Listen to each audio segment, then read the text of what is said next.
সাহসের আরেকটা ঝলক দেখিয়েছে। আমি প্রশংসা করি সাহসের। এত বড় ঘটনা। বাংলাদেশের জাতীয় সঙ্গীত এখন যেটা আছে সেটা থাকতে পারে না। আমি আমার শেষ নিঃশ্বাস যতক্ষণ পর্যন্ত থাকবে, একজনও যদি আমার পেছনে না থাকে, আমি আমার মৃত্যু পর্যন্ত এই জাতীয় সঙ্গীতকে বাতিল করার জন্য যতটুকু যা করা প্রয়োজন আমি করে যাব। আমাদের যে জাতীয় সঙ্গীত আছে, আপনারা জানেন যে রবীন্দ্রনাথের লেখা এই গানটি বাংলাদেশের জন্মেরও আরো বহু আগে তিনি লিখেছেন। বাংলাদেশকে কেন্দ্র করে যেটা লেখা হয়নি সেটা কেন বাংলাদেশের জাতীয় সঙ্গীত হতে যাবে? ঈদ মুবারক, ঈদ মুবারক। এই ঈদ মুবারকটা একটা কোড নাম্বার। হ্যাঁ, এটা কোড নাম্বার, খুশির খবর আর কি, খুশির খবর। কোন একটা খুশির খবর যখনই আসবে তখনই দেখবেন ওনারা একজন আরেকজনকে ঈদ মোবারক দেয়। তাই আমিও আপনাদেরকে ঈদ মোবারক দিছি। আমার খুশিটা কোথায় জানেন? বাংলাদেশের জন্য এর চেয়ে স্বস্তির, এর চেয়ে আনন্দের, এর চেয়ে সুন্দরতম দৃশ্য আমার চোখের সামনে এখনো পড়েনি। তিনি তার জায়গা থেকে গভীর জলে কাজ করে যাচ্ছেন এবং করেছেন বলেই আমি মনে করি। কিন্তু কতটা সুস্থ মস্তিষ্কে থাকলে, ঠান্ডা থাকলে সেটাকে তিনি প্রোটেকশন দিতে পারেন। অবশেষে আসল ঘটনা ফাঁস হয়ে গেল। বিশাল আকৃতির কিছু পাস ঢুকিয়ে দিল। আসল ঘটনা কিন্তু পিনাকি ভট্টাচার্য ফাঁস করে দিয়েছেন। দর্শক, পিনাকি ভট্টাচার্য স্পষ্ট করে বলেছেন, আওয়ামী লীগ তো 15 বছর ধরে রাখছে, বিএনপি 1 বছর পারবে না। কেন পারবে না জানেন? বাংলাদেশের রাজনীতিতে নতুন সূর্যোদয়, ইসলাম পন্থার সূর্যোদয়। সবাই অবাক। গত 54 বছরের রীতিনীতি লঙ্ঘন, নতুন নজির স্থাপিত হলো। হিন্দুত্ববাদী ভারতের ডবল পরাজয় ঘটে গেল। নরেন্দ্র মোদী দম্ভ চূর্ণ বিচূর্ণ হয়ে গেছে। পাকিস্তানের কাছে রীতিমতো মার খেয়ে ভূত হয়েছে ভারত, তারপরও মুখে তারা স্বীকার করছে না। আসসালামু আলাইকুম প্রিয় দর্শক শ্রোতা, নতুন একটা ভিডিওতে জানাচ্ছি আপনাদের স্বাগতম। এইমাত্র পাওয়া তাজা এবং গরম খবর। আজকের এই ভিডিওটি কেমন হবে, কতটা গুরুত্বপূর্ণ, কতটা চাঞ্চল্যকর, ভিডিওর অংশ বিশেষ এবং শিরোনাম দেখি আপনারা ইতিমধ্যে বুঝে গিয়েছেন কেমন হবে আজকের এই ভিডিওটি, কোন বিষয় নিয়ে আলোচনা করতে যাচ্ছি আজকের এই ভিডিওতে। বেশি কথা বলবো না, সরাসরি বিস্তারিত ভিডিওতে নিয়ে যাব। তার আগে কে কোথা থেকে এই ভিডিওটি দেখছেন অবশ্যই কমেন্ট সেকশনে বলে যাবেন প্রিয় দর্শক শ্রোতা। সেই সাথে যারা এখনো এই চ্যানেলটি সাবস্ক্রাইব করে রাখেননি, এই চ্যানেলটি সাবস্ক্রাইব করে দিবেন। এরকম ভিডিও সবার আগে পাওয়ার জন্য বেল আইকনটি বাজিয়ে রাখবেন। চলুন প্রিয় দর্শক শ্রোতা, এই ভিডিওতে একটি লাইক করে দিয়ে আমরা বিস্তারিত ভিডিওগুলো মোবাইলের স্ক্রিন থেকে ধারাবাহিকভাবে একের পর এক দেখে আসি। আপনারা জানেন যে রবীন্দ্রনাথের লেখা এই গানটি বাংলাদেশের জন্মেরও আরো বহু আগে তিনি লিখেছেন। এই গীতটা মূলত বাংলাদেশকে কেন্দ্র করে লেখা হয়নি। বাংলাদেশকে কেন্দ্র করে যেটা লেখা হয়নি সেটা কেন বাংলাদেশের জাতীয় সঙ্গীত হতে যাবে? এটা একটি বিষয়। আরেকটা বিষয় হলো, যেই গীতের মধ্যে কোথাও বাংলাদেশ শব্দটাই নাই, সে গীত কিভাবে এদেশের জাতীয় সঙ্গীত হতে পারে? বিধায় আমি তো মনে করি যে এই দাবিটা অযৌক্তিক না, যে আমাদের জাতীয় সঙ্গীত পরিবর্তন করা এটা সময়ের সবচেয়ে গুরুত্বপূর্ণ দাবিগুলোর মধ্যে থেকে একটি।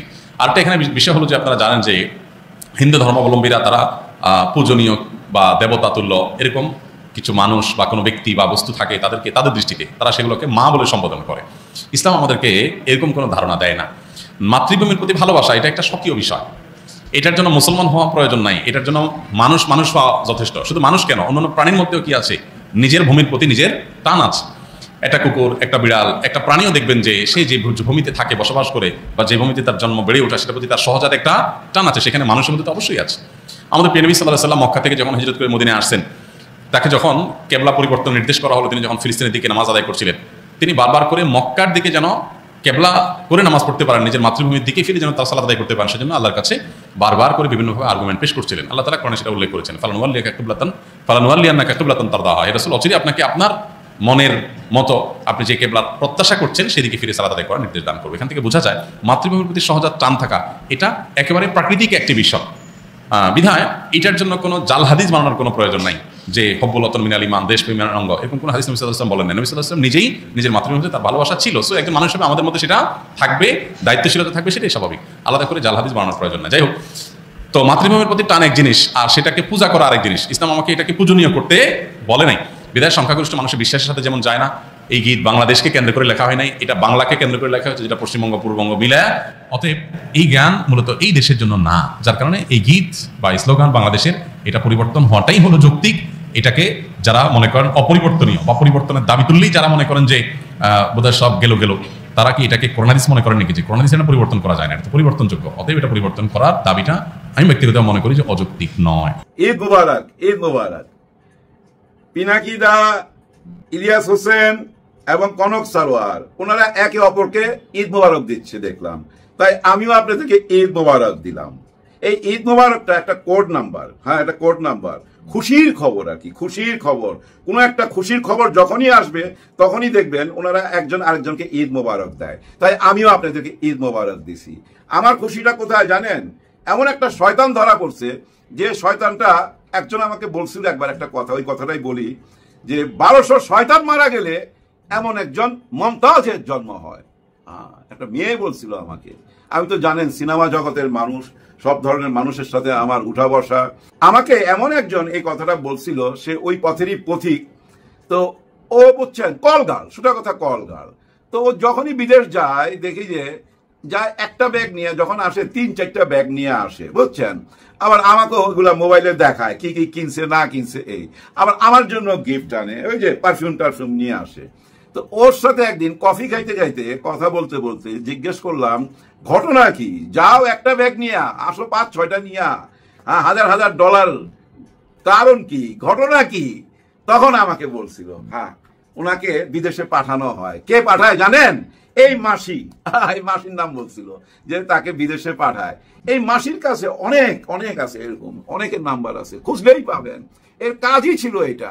অনেক আগে থেকে এই কাজ করতে করতেই কিন্তু সংসদে ঢুকে গেছে। মনোরঞ্জন করতে করতে সংসদের জায়গা, সংসদকে বানায় ফেলাইছিল নাট্যমঞ্চ, একদম নাট্যমঞ্চ বানায় ফেলাইছিল। তো সংসদের জানেন পার মিনিটে কত টাকা খরচ? কয়েক লক্ষ টাকা খরচ। 5 মিনিটে নাকি 1 কোটি টাকার উপরে খরচ হয়ে যায় সংসদ যখন চালু অবস্থায় থাকে। এর এসির ব্যবস্থা, অন্যান্য সব কিছু মিলায়া, জানি না আমি টোটালটা, এরকম আমি শুনছি। আর ওই সংসদে যায়া সে গান গায়, গান গায়া গায়া শেখ হাসিনাকে খুশি করত। জানেন আপনারা, যখন আয়না ঘরে জীবন মৃত্যুর সাথে মানুষ কাতরাইতো, যখন কোনো গুম হইতো, খুন হইতো, তখন সে শেখ হাসিনার বাসায় যায়া গান গাইতো। গান গাইতো। আপনি জানেন ওপেন ফিল্ডে সে কি কথা বলছে শহীদ রাষ্ট্রপতি জিয়াউর রহমানকে নিয়ে। শহীদ ওনার একজন তবলচিন নাম। ওই শহীদের সাথে মিলায়া শহীদ রাষ্ট্রপতি জিয়াউর রহমানকে নিয়ে ব্যঙ্গাত্মক কথাবার্তা বলছে। এমনকি বেগম খালেদা জিয়ার জন্ম নিয়ে ও প্রশ্ন তুলছে। এই মহিলা ব্যঙ্গ করতো, খারাপ কথা বলতো, এগুলো আপনারা দেখছেন। এবং এই অনলাইনে আওয়ামী লীগের চ্যানেলগুলোকে ব্যবহার কইরা সে মানুষকে হুমকি দিত, মানুষকে বলতো যে আমাদের সঙ্গে পুলিশ আছে, র্যাব আছে, আবার আছে সেনাবাহিনী। সেগুলো বলতো অনলাইনে, আপনারা দেখছেন, এগুলা আমার কাছেও ভিডিও আছে। আপনারা কিছুতে ভয় পাবেন না, আমার প্রশাসন আছে শক্তিশালী, কি আছে না? পাশাপাশি র্যাব থেকে শুরু করে পুলিশ প্রশাসন থেকে শুরু করে আবার আর্মিও নামতেছে। সে শুধু এই সংসদ ভবনকে নাট্যমঞ্চ বানায় নাই, যতগুলো নেতা আছে না, ওই যে 5ই নেতা, এদের চরিত্র খারাপ করছে ভাই, এদের চরিত্র খারাপ করছে। আপনাদের মনে আছে ওই যে পাপিয়া একজন ধরা পড়ছিল লাঠি হাতে, মনে আছে? লাঠি হাতে বইয়া থাকতো। ওর কি কাজ ছিল? ওর যে কাজ ছিল এর একই কাজ ছিল ভাই। এরা টোটালটাই সাপ্লায়ার। এরা প্রত্যেকটা নেতার চরিত্রকে নষ্ট করে দিছে। নষ্ট করে দিছে। কাঁচা টাকা তাদের কাছে, ওই কাঁচা টাকা লুইটা নিছে। এর কাছে খুঁজলে হাজার হাজার কোটি টাকা পাবেন। এ বিদেশে প্রচুর টাকা পাচার করছে ভাই, প্রচুর টাকা পাচার করছে। যাই হোক, এমন একজন নষ্ট মানুষকে নিয়ে কথা বলতে হইতেছে। এরাই দেশটাকে নষ্ট করছে, তাই কথা বললাম। এই মহিলা বাউল গানকে কোন পর্যন্ত নিয়ে ঠেকায় দিছে। বাউল গানের গানে গানে একজন ফ্যাসিবাদের গুণ গায়া বেড়াইতো সারা বাংলাদেশে, এবং বিদেশে যায় ফাংশন করতো। ওই বাউল গানের মধ্যে, বাউল সুরের মধ্যে শেখ হাসিনার গান ঢুকাই দিত, শেখ মুজিবুরের গান ঢুকাই দিত। ফ্যাসিবাদকে সে উৎসাহ দিয়ে যাইতো। এই ফ্যাসিবাদকে জীবিত যারা রাখছিল প্রত্যেকের খবর আছে। ওই যে ঈদ মোবারক বলে না, কেন বলে? ওইটা হলো কোড নাম্বার, প্রত্যেকের খবর আছে। এই যে আব্দুল হামিদ সাহেব মালায় চলে গেল, কেন? ওনাকে পার করে দেওয়া হইলো। তারপরের দিন আইবি রহমান, আবার এই যে বিদ্যুৎ কেন্দ্র ধরা পড়লো। এরপরে একটার পর একটা ধরা পড়বে। আপনারা কি মনে করছিলেন মামুর বাড়ির আবদার জুলাই গণ অভ্যুত্থানে যারা রক্ত দিল তাদেরকে নিয়ে ব্যঙ্গ করেন, তাদেরকে লাথি মারতে চান? তাদেরকে কিন্তু বুকে টাইনা নিছে কারা? যারা টাইনা নিছে তারাই দেখেন সবচেয়ে আলোচনায়, তারাই কিন্তু এখন রাজনীতির একদম সামনে। তাদের জন্যই তো এই ঈদ মোবারক বলা হয়, বুঝেন না কেন? ডক্টর মোহাম্মদ ইউনূস স্যারকে আপনারা মনে করছিলেন সোজা সাজা ভদ্রলোক মানুষ, আপনারা মনে করছেন উনি কিছুই বলবেন না, উনি তো শান্তির জন্য নোবেল পাইছে, উনি শান্তিপ্রিয় মানুষ। উনি শান্তিপ্রিয় মানুষ, কিন্তু দেশের জন্য কতটা কঠিন হইতে পারে বুঝেন নাই? যখন ভারত পাকিস্তান যুদ্ধ লাগছে তখন কি বলছিল? আমাদেরকে প্রস্তুত থাকতে হবে। কেন বলছিল এই কথা? গত 54 বছর বলতে পারছেন যে আমরা প্রস্তুত আছি যুদ্ধের জন্য? ভারতের চোখে চোখ রেখে কথা বলতে পারছেন? পারেন নাই। ভারতের দালালি যারা করছেন প্রত্যেকের খবর আছে, প্রত্যেকেই কিন্তু ওই ঈদ মোবারক কোড নাম্বারের মধ্যে পইরা গেছেন। পাকিস্তানের কাছে রীতিমতো মার খেয়ে ভূত হয়েছে ভারত। তারপরও মুখে তারা স্বীকার করছে না, বরং গত রাতে জাতির উদ্দেশ্যে নরেন্দ্র মোদী যে ভাষণ দিয়েছে তাতে মনে হচ্ছে যে তারা পাকিস্তানকে দয়া করেছে, মাফ করে দিয়েছে এবারের মতো। যদি আবার বেয়াদবি করে তাহলে আর রক্ষা নেই, এমন একটা বয়ান তিনি দিলেন একেবারে, যেটা আমার কাছে মনে হয়েছে সেখানে মিথ্যা কথার ফুলঝুরি। দর্শক আসুন এবার আমরা আলোচনায় যে নরেন্দ্র মোদী কি বলেছেন। বিভিন্ন গণমাধ্যম নানা রকম শিরোনাম করেছে, যেমন যুগান্তর পত্রিকা একটি শিরোনাম করেছে যে অপারেশন সিঁদুর শেষ হয়নি, স্থগিত রাখা হয়েছে। জাতির উদ্দেশ্যে ভাষণে বলছেন নরেন্দ্র মোদী, এই কথাটা কার উদ্দেশ্যে? পাকিস্তানের উদ্দেশ্যে, যে বলছে যে দেখো আমরা কিন্তু অপারেশন সিঁদুর এটা স্থগিত করছি, এটা কিন্তু শেষ করিনি, মানে খবর আছে কিন্তু তোমরা যদি আর বেয়াদবি করো, এমন একটা ভাব রাখলো। এবং পুরো ওই আগের সেই বয়ান যে তোমরা সন্ত্রাসবাদ নিয়ন্ত্রণ করো, তোমরা মানে কোন রকম ভাবে ভারতের দিকে ভুলেও চোখ তুলবা না, আঙুল তোলার চেষ্টা করবে না, করলে খবর আছে। অথচ যেই ভারতকে সন্ত্রাসবাদী বলছে শুধু কানাডার যেই এক শিখ বিচ্ছিন্নতাবাদী নেতা, তাকে হত্যা করা হয়েছে, সেটা নিয়ে জাস্টিন ট্রুডোর সাথে কি সম্পর্ক মানে ভারতের দাঁড়িয়েছিল সেটা সবাই জানে। আমেরিকার রিপোর্টে কানাডা বলছে যে ভারতের এই কাজটি করেছে, যাদের সন্ত্রাসটা শুধু কানাডা পর্যন্ত ছড়ায় দেয়, আর সেই ভারত অভিযুক্ত করে যে আমরা শান্তির দেশ, যত সন্ত্রাসবাদ বা সন্ত্রাসী কার্যক্রম সব পাকিস্তান থেকে হয়। আর পাকিস্তান বলছে যে আমরা ভারতের মদতপুষ্ট বিভিন্ন সন্ত্রাসী গোষ্ঠীর কর্মকাণ্ডে, যেমন সাম্প্রতিক সময় বেলুচিস্তান সহ আরো অনেকগুলো যেগুলি নিষ্ক্রিয় হয়ে গেছে, যেসব সন্ত্রাসী গোষ্ঠী, তাদেরকে অর্থ দিচ্ছে, তাদেরকে জাগিয়ে তুলছে যে তোমরা সন্ত্রাস করো। শেহবাজ শরীফ পাকিস্তানের প্রধানমন্ত্রী নিজেই বলছে যে আমরা সন্ত্রাসবাদে আমরা নিজেরাই বিপর্যস্ত অবস্থা, আমরা কেন অন্য দেশের সন্ত্রাসী কর্মকাণ্ড করতে যাবো, কি লাভ আমাদের? কিন্তু না, ভারত এইগুলি আন্তর্জাতিক তদন্তের ধার ধারে না। কিন্তু দেখেন আবার মার খেয়ে যখন কি একদম চরম দশা, তখন তাড়াতাড়ি আমেরিকাকে অনুরোধ করছে যে ভাই পাকিস্তানকে থামাও, ঠেকায় দিছে। তাহলে এই সমস্ত ঘটনাগুলো, তাদের 5টা যুদ্ধ বিমান গেছে, তাদের সেই ক্ষেপণাস্ত্রের গুদাম ধ্বংস হয়েছে, তাদের আধুনিক মানে আকাশ প্রতিরক্ষা ব্যবস্থা সেটা ধ্বংস হয়েছে, হাজার হাজার কোটি টাকা তাদের যেই সামরিক সরঞ্জাম ধ্বংস হওয়ার পর এমন একটা ভাষণ দিলেন নরেন্দ্র মোদী যেন তারাই মানে মারাত্মক কিছু করে ফেললো।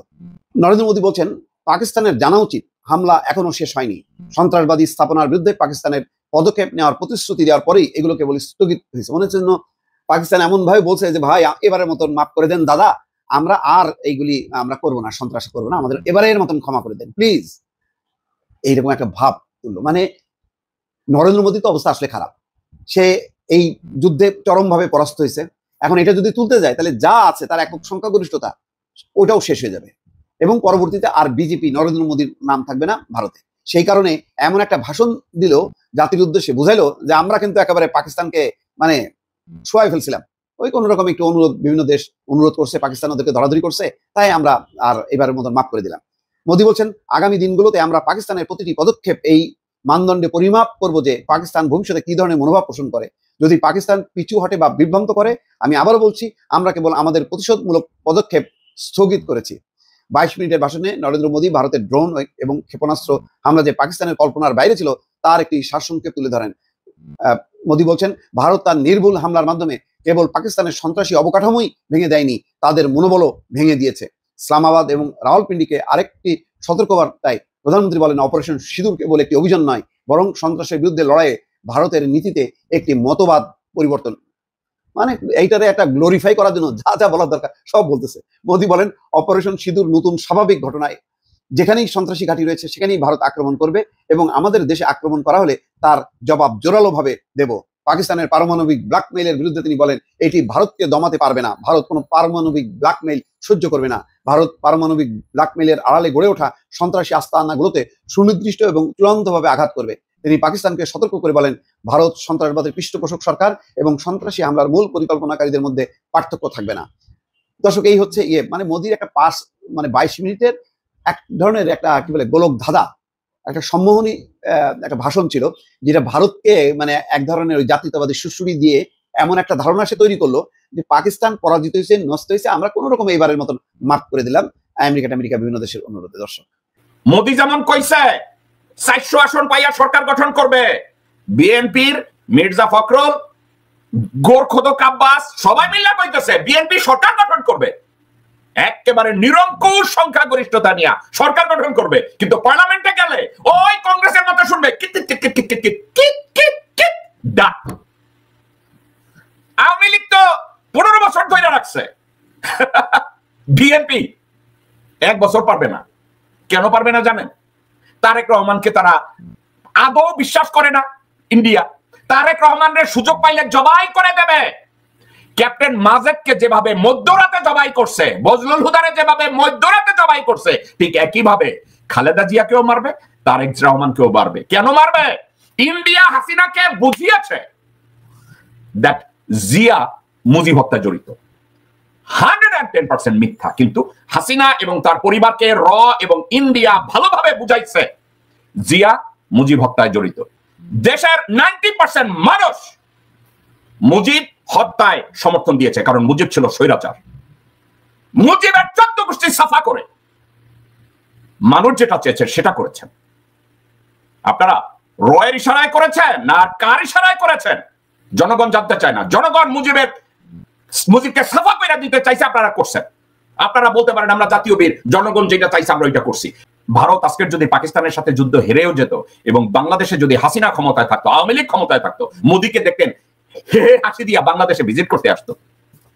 ভারতের সেনাবাহিনীর প্রধান দ্বিবেদী হে হে করে হাসতে হাসতে ওয়াকারের কোলে বসার জন্য আসতো। ওয়াকার আমার হাতে ঘিমা খাইয়া বসে থাকতো জেনারেল দ্বিবেদীর পুটকিতে চুমা দেওয়ার জন্য। এখন এটা তো হয় না। একেবারে সমূলে ধরা খাইছে। ধরা খাওয়ার পরে তাদের অবস্থা একেবারে লেজে গুবড়ে। এই বছরটা ভারতের জন্য ভালো যাচ্ছে না রে ভাই।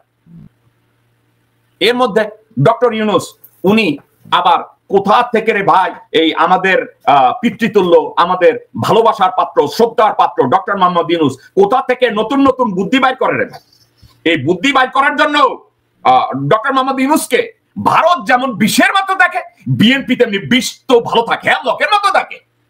বিএনপি ডক্টর মোহাম্মদ ইউনূসকে দেখলে মনে হয় তাদের 8 মাস প্রেগনেন্ট, তাদের বমি আইসাই থাকে। প্রেগনেন্ট কিসে প্রেগনেন্ট? ওই যে ভারতে গেছে, ওখানে ইসকনিরা তাদেরকে প্রেগনেন্ট বানায় দিছে। ওই এত বড় 8 মাসের প্রেগনেন্সি নিয়ে ইউনূসকে দেখলেই মনে হয় ও বমি আসে।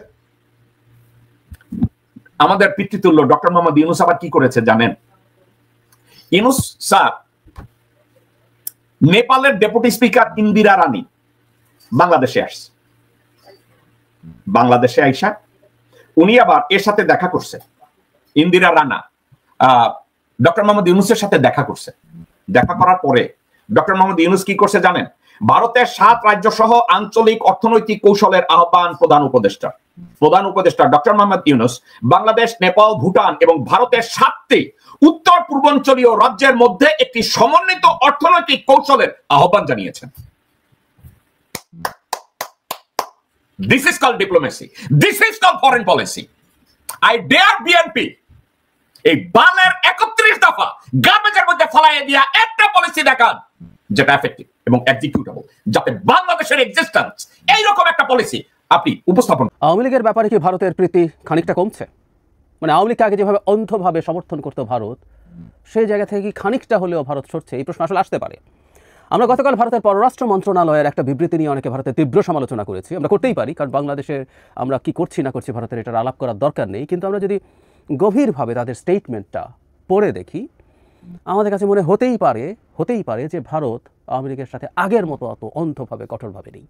কেন এটা হতে পারে সেটা নিয়ে আলোচনা বিশ্লেষণ হতে পারে। একই সাথে আমেরিকার যে ব্রিফিং, আমেরিকাও এটাকে কীভাবে নিচ্ছে সেটা নিয়েও দু একটা কথা বলতে চাই এই ভিডিওতে। প্রথম ভারত খুবই গুরুত্বপূর্ণ। এখানে তাদেরকে মানে ওদের একটা ব্রিফিং হয় পররাষ্ট্র মন্ত্রণালয়ের রেগুলার। আমরা এক ভদ্রলোককে মানে অনেক সময় বাংলাদেশ ইস্যুতে কথা বলতে দেখেছি এবং সেটা বাংলাদেশের মিডিয়া পাবলিশ করে, এবং আমার কাছে এটা গুরুত্বপূর্ণ মনে হয়। ভারত এখনও আওয়ামী লীগ, শেখ হাসিনা বা বাংলাদেশের সরকার সম্পর্কে কী মনে করে সেটা আমাদের দেখা দরকার আছে। তো কয়েকদিন তাদের যে ভারত পাকিস্তান যুদ্ধাবস্থা ছিল, সংঘর্ষ হয়েছে, সেটার কারণে ব্রিফিং বন্ধ ছিল। তারপর এখন আবার যখন ব্রিফিং সামনে এসছে তখন আবার তাকে জিজ্ঞেস করা হয়েছে, তখন তিনি কিছু কথা বলেছেন। তিনি বলছেন এই যে আওয়ামী লীগ অঙ্গ সংগঠন, সহযোগী সংগঠন, ভ্রাতৃপ্রতিম সংগঠনের কার্যক্রম নিষিদ্ধ করার ঘটনায় ভারত উদ্বিগ্ন। মানে ভারত উদ্বিগ্ন, আমরা এটা নিয়েই আসলে ভারতকে তীব্র চাপ দিয়েছি। এটুকু লিপ সার্ভিস বা আই ওয়াশ ভারতের দিক থেকে হওয়া উচিতই ছিল, সেটা ঠিক আছে। কিন্তু কেন তিনি এই কাজটা করছেন? এবং তিনি এটাও বলছেন গণতান্ত্রিক দেশ হিসেবে এই দেশে গণতান্ত্রিক স্বাধীনতা খর্ব হয় ভারত স্বাভাবিকভাবেই চিন্তিত। কিন্তু কেন তিনি আসলে চিন্তিত, নিষিদ্ধ করা নিয়ে তিনি বলছেন বিস্তারিতটা খুবই ইন্টারেস্টিং। তিনি বলছেন গণতন্ত্রের কাজের একটা পদ্ধতি আছে, আওয়ামী লীগকে নিষিদ্ধ করা হয়েছে সেই গণতান্ত্রিক পদ্ধতির নাম মেনেই। সঙ্গত কারণে এটি একটি উদ্বেগজনক ঘটনা। গণতান্ত্রিক দেশ হিসাবে ভারত স্বাভাবিকভাবেই উদ্বিগ্ন, কারণ এর মধ্যে দিয়ে গণতান্ত্রিক স্বাধীনতা খর্ব করা হয়েছে এবং সেই কারণে বাংলাদেশের রাজনৈতিক পরিসর সংকুচিত হয়ে যাচ্ছে। উনি আরও বলেন, আমরা চাই বাংলাদেশে দ্রুত, অবাধ, সুষ্ঠু ও সবার অন্তর্ভুক্তিমূলক নির্বাচন অনুষ্ঠিত হোক। সবার অন্তর্ভুক্তিমূলকের মধ্যে আওয়ামী লীগ আসে, কিন্তু আমরা খেয়াল করি আওয়ামী লীগকে নিষিদ্ধ করা হলে এই 1-2 মাস আগেও যদি ভারত স্টেটমেন্ট দিত সেটা কেমন হতে পারত, বা আমরা ধরে নিলাম টেকনিক্যালি যে সব প্রসিডিউরালি সব ঠিক করে বিচারিকভাবেই সব করা হয়েছে, আমরা এখনও আমাদের আইন টাইন মেনেই করেছি এটা, সেই ক্ষেত্রে আইনের অ্যামেন্ডমেন্ট লেগেছে সেটা করেছি, কিন্তু আমরা আইনের বাইরে কিছু করিনি। কিন্তু তাদের মতোই যদি কিছু হয়ে থাকতো, ভারতের স্টেটমেন্ট হওয়া উচিত ছিল একেবারে কঠোর। আওয়ামী লীগের মতো একটা দলকে নিষিদ্ধ করার তারা প্রতিবাদ করে, কার্যক্রম বন্ধ করার প্রতিবাদ করে, তারা কঠোরভাবে নিন্দা জানায়, বাংলাদেশের স্বাধীনতায় নেতৃত্ব দিয়েছে এটা সেটা বলে টলে তারা একেবারে তুলকালাম করে ফেলার কথা ছিল। কিন্তু সেই জায়গায় তারা প্রসিডিউরাল প্রবলেমটাকে সামনে আনছে, যে এটার একটা পদ্ধতি আছে, সেই পদ্ধতি ঠিক মতো হয়নি। অবশ্য একটা ফানও আছে, একটা কৌতুক আছে। গণতান্ত্রিক দেশ হিসেবে ভারত উদ্বিগ্ন, ভারত গণতান্ত্রিক দেশ, ভারতে একটা ভালো নির্বাচন হয়, সো গণতন্ত্রের একটা খুবই ফান্ডামেন্টাল জিনিস ভারত এখনও কাজ করছে। কিন্তু ভারত আর গণতান্ত্রিক দেশ না, ভারত এই মুহূর্তে একটা ফ্যাসিস্ট রাষ্ট্রে পরিণত হয়েছে। যাই হোক, সেটা অন্য আলোচনা। তো তারা ওই কারণে সমস্যার কথা বলছেন। তাহলে আমরা এটা কি বলতে পারি যে ভারত আসলে তুলনামূলকভাবে আওয়ামী লীগের মনে পছন্দ হবে না এমন স্টেটমেন্টটি দিয়েছে, বরং এই স্টেটমেন্টটা আমাদের পছন্দ হওয়া দরকার। ভারত একদিন সকালে হঠাৎ করে পুরোপুরি পাল্টে যাবে সেটা আমরা এক্সপেক্ট করি, কিন্তু এই পরিবর্তনটা আমার কাছে মনে হয় যে এটা আওয়ামী লীগের বিরুদ্ধে এবং বাংলাদেশের ভবিষ্যৎ বাংলাদেশের পক্ষে। কেন তারা এটা করে থাকতে পারে সেটা নিয়ে কথা বলবো। তার আগে আমেরিকার ব্রিফিংয়ে কি হয়েছে। আমেরিকাতে এখন আওয়ামী লীগের হয়ে ভারতের হয়ে লোকজন প্রশ্ন করে এবং সেই ব্রিফিংয়ের জবাব দেয়। সে তাকে মুখপাত্র যখন ব্রিফিং করছিলেন তখন তাকে এই প্রশ্নটাই করা হয়েছিল, সরকার নিষিদ্ধ করেছে, সেই নির্বাচনে আর অংশ নিতে পারবে না। তখন জবাবে যিনি ব্রিফ করছিলেন তিনি বলেন, আমরা জানি অন্তর্বর্তী সরকার আওয়ামী লীগের সব ধরনের রাজনৈতিক কর্মকাণ্ড নিষিদ্ধ করেছে যতক্ষণ না পর্যন্ত বিশেষ ট্রাইব্যুনাল তাদের বিচারের রায় আসে। তার মানে America is well informed about this, থাকারই কথা। আমরা বাংলাদেশে কোনো নির্দিষ্ট রাজনৈতিক দলকে সমর্থন করি না, বরং আমরা সমর্থন করি একটি মুক্ত ও গণতান্ত্রিক প্রক্রিয়া এবং সকল নাগরিকের জন্য সমান ন্যায় বিচার ও স্বচ্ছতা নিশ্চিত করার প্রয়াসকে। আমরা প্রতিটি দেশ, যার মধ্যে বাংলাদেশও আছে, এর প্রতি আহ্বান জানাই যেন তারা মত প্রকাশ, শান্তিপূর্ণ সমাবেশ ও সংগঠনের স্বাধীনতা সকলের জন্য নিশ্চিত করে। আসলে যে সকলটা তারা বলছেন, সকলটা আসলে আদতে যারা বৈধভাবে থাকবেন তাদের জন্য। বৈধ রাজনৈতিক দল, যেমন একটা সময় বিএনপি, জামায়াতও নিষিদ্ধ রাজনৈতিক দল ছিল না, জামায়াতের নিবন্ধন বাতিল ছিল। জামায়াতকে শেখ হাসিনা নিষিদ্ধ করেছেন একেবারে শেষ পর্যায়ে এসে, তার ক্ষমতাচ্যুতির শেষ পর্যায়ে এসে, সম্ভবত অগাস্টের 2 বা 3। যাই হোক, এর আগেও জামায়াতকে বহু সময় দেখা গেল তারা ঘরে একটা ঘরোয়া বৈঠক করছে, সেখান থেকে তুলে নিয়ে আসা হচ্ছে, ষড়যন্ত্র করা হচ্ছে। কেউ সমাবেশ করতে চাইছে, বিএনপি মিছিল করতে চাইছে, এগুলো বাধা দেওয়া হয়েছে, পণ্ড করা হয়েছে। এগুলো সবই অবৈধ, অন্যায়। আমেরিকা সেগুলোর কথাই নিশ্চয়ই বলেছে এবং তারাও আসলে এটাকে খুব একটা পাত্তা দেয়নি এবং খুব স্পষ্টভাবে জানিয়ে দিয়েছে কোনো রাজনৈতিক দল, তবে তারা ন্যায় বিচার চেয়েছেন। এটা আসলে চাওয়ারই কথা, এটা আমরাও চাই। আওয়ামী লীগকে যেহেতু বিচারের মাধ্যমে এখন সংগঠনকে বিচারের করার কথা এসছে, সেটার যদি আমরা যারা নিষিদ্ধ চাই সেটা বিচারের মাধ্যমে। তবে ওই যে যখন বিচার চাই আমরা, এটা আমাদের মাথায় রাখতে হবে, আমার চাওয়াটাই শেষ পর্যন্ত কার্যকর হবে, নট নেসেসারিলি। বিচার যেটা বলবে আমরা সেটা মেনে নেব, সেটাই বিচার। প্রাথমিকভাবে মোর পছন্দ না হলে আপিল করব, শেষ পর্যন্ত সেটা যদি আপহোল্ড করা হয় তাহলে সেটাই মেনে নেব, এটাই বিচার। কিন্তু আমি এক্সপেক্ট করব নিষিদ্ধ হওয়া, সেটাই আমরা চাইছি। ফিরে আসছে ভারতের প্রসঙ্গে। ভারত কেন নমনীয়তা দেখাচ্ছে? ভারত কি রিয়ালিটি মেনে নিচ্ছে আস্তে আস্তে? এই প্রশ্ন আসতে হবে। কেন বলছি কথাটা? আসলে ভারত সাম্প্রতিক সময়ে পাকিস্তানের কাছে জনাব মোদি, ভারত এবং মোদি পরাজিত হয়েছেন বলে আমি মনে করি। আমি কেন এটা মনে করি, কেন এটা বিশ্বাস করি, এটা নিয়ে একটা আলাদা ভিডিও তৈরি করেছি, আপনারা যারা দেখেছেন তাদের মনে থাকার কথা। যাই হোক, সেই আলোচনায় ঢুকছি না। ভারত কিন্তু এখন অভ্যন্তরীণভাবে বেশ চাপে আছে। এখন দুটো অপশন। ভারতের যে ধরনের সরকার, তারা কিন্তু সমঝোতার সরকার না। সমঝোতা তাদের প্যাটার্নটাকে নষ্ট করে। এখন বাংলাদেশকেও তারা সমঝোতা করবে, আচ্ছা বাস্তবতা যা হয়েছে মেনে নিই, তার সাথে সম্পর্ক উন্নয়নের চেষ্টা করি, এটা সোজা না। এটা হওয়ার কথা ছিল। একটা প্র্যাগম্যাটিক কান্ট্রি যখন হয়, সে যখন পাকিস্তানের সাথে সংকটে পড়ে ওখান থেকে লেজ গুটিয়ে পালাতে হয়েছে, সরে আসতে হয়েছে, যদিও বিরাট জিঙ্গোইজম দেখাচ্ছেন মোদি তার বক্তব্যে, বাস্তবতা ভিন্ন। রীতিমতো আমেরিকা এখন কাশ্মীর নিয়ে, ট্রাম্প এখন কাশ্মীর নিয়ে সমঝোতার কথা বলছে, ভারত এটাকে প্রতিবাদও করেনি সেভাবে। তো তার কথা ছিল যে সেখানে অন্তত এদিকে আরেকটা শত্রু না রাখা। কিন্তু ওই যে বললাম যে এই সরকারগুলোর ধরন এরকম, সে জিঙ্গোইজম দিয়ে ক্ষমতায় থাকতে চায়, সেটা তার এখানে শত্রুতা আরও নাটচার করতে চায়। সেই চেষ্টা তার জায়গা থেকে হতেই পারে, হওয়ারই কথা ছিল। কিন্তু এই মন্তব্যটা আবার ঠিক উল্টো মনে হচ্ছে। তো সেখানেই এখানে কনফিউশন। মানে অনেকে এটা মনে করছেন যে ওইদিকে সমস্যায় পড়ে সে এখন অনেক অপেক্ষাকৃত দুর্বল দেশ বাংলাদেশের উপরে চাপ তৈরি করবেন, এবং চাপ তৈরি করার ইনফ্যাক্ট প্রমাণও আছে। আমরা দেখেছি যেদিন ভারত পাকিস্তানে আক্রমণ করে প্রথম দিন, সেদিনই বাংলাদেশে বেশ কিছু নাগরিককে, ভারতীয় নাগরিককে পুশিন করা হয়েছে এবং এটা ক্রমাগত বিভিন্ন সীমান্তে ঢুকছে, এই সংখ্যাটা বাড়ছে। আমাদের বিজিবি যিনি মহাপরিচালক তিনি খুব ক্লিয়ারলি বলেছেন ভারত একটা ডেলিবারেট প্ল্যান করে এই কাজটা করছে। সো ওইটা আছেই, কিন্তু এখানে দেখা গেল যে আওয়ামী লীগের পক্ষে আর খুব বেশি না দাঁড়িয়ে তারা এভাবে আলাপ করছে। এটার একটা বড় কারণ হতে পারে আমি মনে করি যে আওয়ামী লীগের ব্যাপারে জাতিসংঘের যে অবস্থা তৈরি হয়েছে এবং বাংলাদেশের আওয়ামী লীগের ব্যাপারে যে পরিমাণ কঠোর অবস্থান আছে, ভারত সম্ভবত অন্তত প্রকাশ্যে এই সাপোর্টগুলো আর এভাবে দেবে না, সম্ভবত। আমি নিশ্চিত নই, কারণ ভারত দেশটার পররাষ্ট্রনীতিকে আমার কাছে খুবই স্টুপিডিটি মনে হয়। তারা আহাম্মকের মতো একটা পররাষ্ট্রনীতি নিয়ে চলেন। তারা সব ক্ষেত্রে সাউথ এশিয়াটা একটা ডিজাস্টার ঘটিয়েছেন, অথচ সে চেষ্টা করলে এখানে একটা রিজিওনাল পাওয়ার হতেই পারত।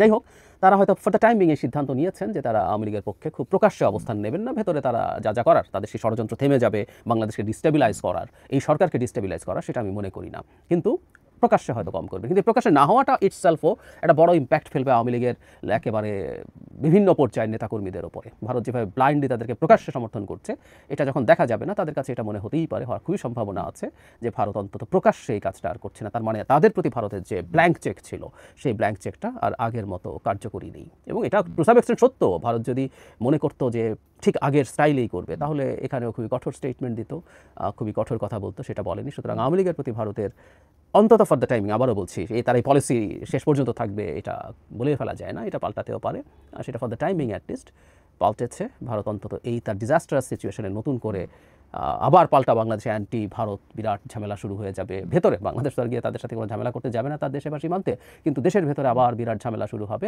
তার এই রিসেন্ট ডিপ্লোম্যাটিক ডিজাস্টার পাকিস্তানের সাথে যেটা হলো, সেই জন্য সে আপাতত। প্রিয় দেশবাসী, শুরু থেকে শেষ পর্যন্ত যারা এই ভিডিওটি দেখেছেন সকলকে জানাই অসংখ্য ধন্যবাদ।